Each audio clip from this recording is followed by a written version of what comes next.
Bwana, mchezo umemalizika, lakini hongera, maana tumefika finali. Lakini kwa upande wetu mchezo ulikuwa mchezo wa aina gani kwa upande wako, lakini pia neno la pongezi kwa vijana mara baada ya kucheza finali hii?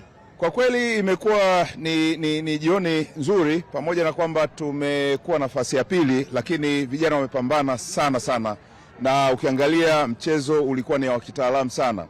Matumaini yalikuwa ni kushinda, lakini matokeo tuliyopata tumeridhika sana. Tunamshukuru Mwenyezi Mungu, lakini tunaendelea kushukuru sapoti ya Mheshimiwa Rais katika uwekezaji huu ambao ameufanya, ambao kimsingi tunatarajia makubwa zaidi. Vijana wanaonekana ni bado wabichi na bado wana uwezo wa kufanya makubwa zaidi. Kwa hiyo mashabiki, nadhani tuendelee kuwa na imani kwamba tutakwenda kufanya vizuri kwenye mashindano yajayo.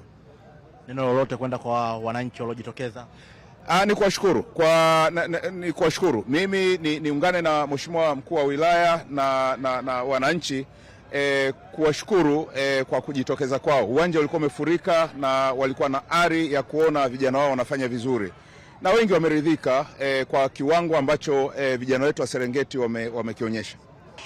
Bwana, mambo vipi? Na safi kabisa, mambo vipi? Bwana, ukiwa kama shabiki wa Tanzania, shabiki wa soka, kwa upande wako neno lolote kwenda kwa Serengeti Boys, lakini kwa upande wako mpira uliuonaje?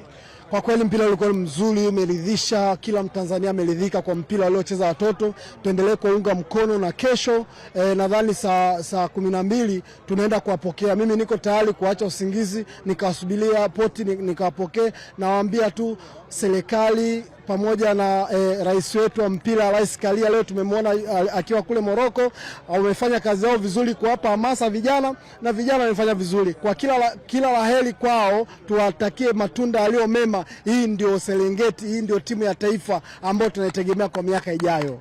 Asante sana.